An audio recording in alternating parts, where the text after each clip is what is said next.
how to become a champion, I would always ask people, why do you want to be a champion? Or what do you want to accomplish? Why are you training? And they will, if a guy would get up and he would say, well, I want to train because I think that if I get muscular and I feel like I'm getting the kind of definition, then I maybe can enter a bodybuilding competition. I said, sit down. I said, if you think this way, you're going to be a loser. You're never going to make it because there's no maybe. You got to get up and say, I want to be a champion. And I do whatever it takes. The amount of hours it takes, the posing, the this, the that, the visualization, looking at training footage, looking at motivational books, reading this, whatever it takes, I would do.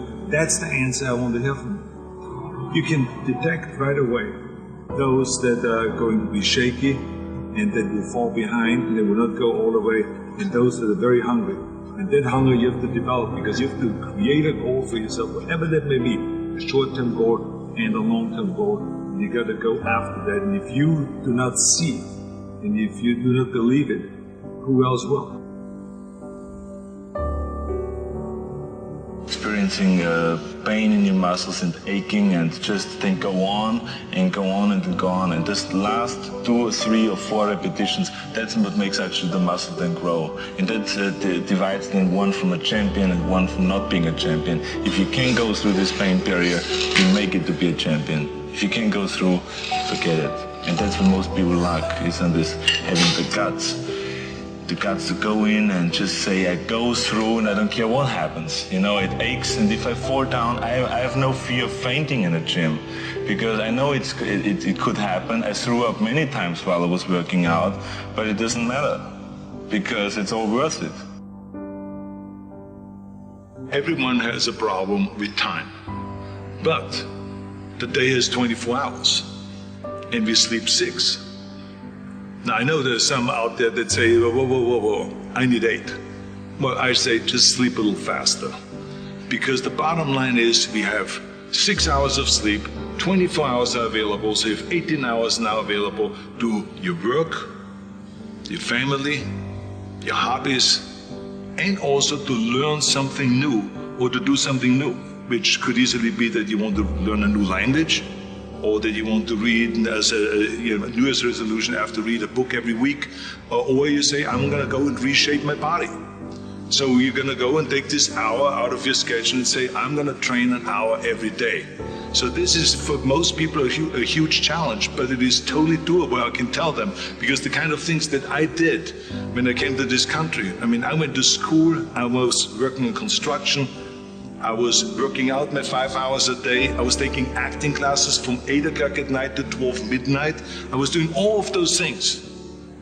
I wanted to make sure that out of the 24 hours of the day, that I don't waste 1 single hour. Those hours were too precious. And so then I just want to tell people, don't give me this thing, I have a difficult time with the time and I don't have time for this and I don't have that. You have time, you make the time. I think it's the most important thing that we have a very clear vision of where we go. A goal, where do we go? Because you can have the best ship in the world. You can have the best cruise liner, but if the captain does not know where to go, that ship will drift around the world and out there at sea and will never end up anywhere. And this is exactly the way it is in real life. If you don't have a goal, if you don't have a vision, you just drift around. You're not going to be happy. You get to work your butt off. If you think that you're going to go and accomplish something really special and be the best in anything in the world, and you think you can do it without working, you make a big mistake. Because no matter what I did, if it was in bodybuilding or in acting or if it was in the political arena, it always took a lot of work. And you got to put out, and you got to, something make a lot of sacrifices. Notice, if you're not willing to work hard, forget about it. So this is another rule that is very important. Don't be afraid to fail. Because if you're afraid to fail, then you're always holding yourself back because you're afraid that if you go all out, you may fail. Well, in weightlifting, we learned that very quickly. The only way you could break a record is if you're willing to fail. That's when you put on more weight, you try it, sometimes you will not be able to lift it, which has happened to me many times, but eventually, when you train hard enough, you will lift it. So don't be afraid to fail. I mean, how far can you fall?